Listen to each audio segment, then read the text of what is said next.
Wow, I just finished Stranger Things 4. But yeah, let's review this first because life gets in the way and YouTube doesn't like when you don't post for a while. And I went like 2 months and yeah, they're not happy. So let's just start posting. And welcome to my review of The Black Phone, the new horror thriller starring Ethan Hawke. And listen, I have been wanting to see this movie for a while. The trailers didn't do much for me, but it was the freaking movie poster, which to me is just fantastic. It reminds me of like the 70s, 80s real dark horror films. I love that stuff. But yeah, a movie poster actually made me want to go see a film. And listen, I love the opening credits. It set up like this vibe and mood and tone that was just, it was cool. This kind of takes place in like late 70s or early 80s. And I love what they did with it. They didn't throw things in your face like, oh, look, here's Rubik's Cube, like real obvious stuff. It was just very lived in and you felt like you were really there. And listen, this movie really does take its time, not just jumping into that whole, oh, kids captured and you're in a basement with like freaking Ethan Hawke with a mask on. No, it took his time and I appreciate the movie for that. Like we really got to hang out with these kids for a little bit and showing the relationships with these kids. It's done well because it's not some like obvious in your face thing. Like, it's always like the group of best friends. So like Stranger Things or it's always like, oh yeah, the 5 or 4, whatever best friends. And they're all like, hey, together. That's easy to show. Here you're seeing kids that are kind of more like acquaintances and they're developing these friendships. And to me, it just takes a little more effort to show that properly. And it works because it feels real. And not just with the kids, but also like some adults. There's really effort put into these characters. You have that, not to get into detail, that adult parent who's like a hardcore alcoholic. Like when the biggest threat you can make is you're going to drop the bottle of vodka. The guy's got issues, but I like how as much as the guy's a prick and definitely could take some parenting classes, it's not like the traditional like, oh, he's a bad parent who drinks a lot, so he's probably like touching the kids and doing all this creepy stuff. No, like he actually loves the kids too. He's just fighting his demons. But there's little moments where you're like, okay, this guy's a total prick, but at the same time, I see him loving his kids and actually caring.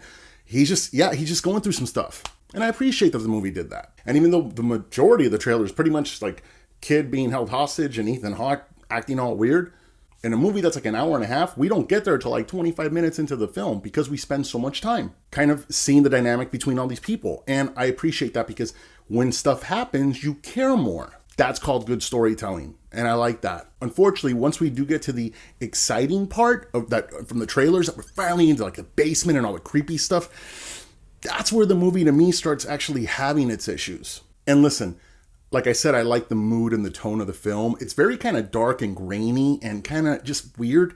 But when they're in the basement, it starts doing these little things that are like these like breakaway clips of like edginess, and it shows Ethan Hawke in front of a house and it's like doo-doo with the music, and you're just like, it's like amateur hour music video for like a few seconds, and then it goes back and you're like, that was just, I don't know. It almost feels like the movie is trying to go with this vibe from a fantastic film, also starring Ethan Hawke, called Sinister.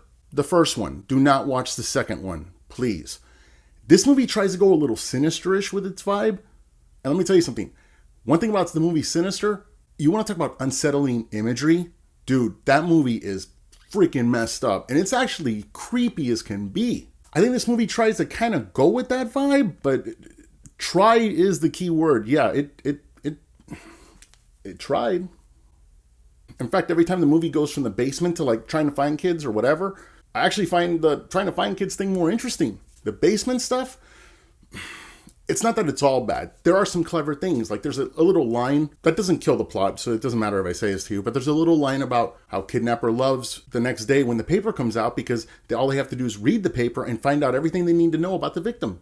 That's interesting. And when I really just took a few minutes to really think about it, I hate to say it, the problem with the film and the whole basement stuff, it's Ethan Hawke. I mean, there's other problems too, but the Ethan Hawke part, listen, I have nothing against Ethan Hawke. I don't love him in films. I mean, you can never take Training Day away from the guy, but I don't love him in films because to me, Ethan Hawke is just kind of like a poor man's Kevin Bacon. Yeah, it's Bacon on a budget. And he's just not really likable to me in a lot of these movies, even Sinister. Great movie. Ethan Hawke, I didn't really love the guy. He just kind of has this like jerk tone to him. I don't get it. I don't know. But here, all I see is Ethan Hawke with a mask on. Ethan Hawke with a mask on. I don't see a villain. I think that maybe this movie actually would have been better if it would have casted somebody else. Like Paul Dano would have killed it in this. Paul Dano, the guy who was in Prisoners and also played the Riddler in The Batman. That guy can play serial killer for sure, dude. Like, you meet him in the street, you're thinking this guy definitely has a head or two in the fridge. Ethan Hawke, it's like he's too pretty and too cool looking to be the killer. And it's like Ethan Hawke wearing mask. And he's like, hey, hoo, hoo, hoo. And hey, I know who you are. You're Ethan Hawke. Yeah, it just took it away. I don't know. But the movie did try to do special stuff. In fact, for the first 25 minutes, this movie felt like it was definitely special. It just started to kind of fall apart in the basement. The main kid getting brave didn't feel earned. Like, it just got kind of weird. And the movie was trying to be weird on purpose. And it just, I don't know. But it tried. I didn't hate this movie. The Black Phone was, it was good, cool. Yeah. So guys, what did you think of The Black Phone? Let me know in the comments. In fact, even better, what did you think of Sinister? If you have not seen it, please go see that. Don't watch it with the kids though. Yeah, that's gonna fuck them up. Don't. Also, please like and subscribe and whatever, all the stuff that I have. Now I'm gonna work on my Stranger Things 4 review. Thanks for watching.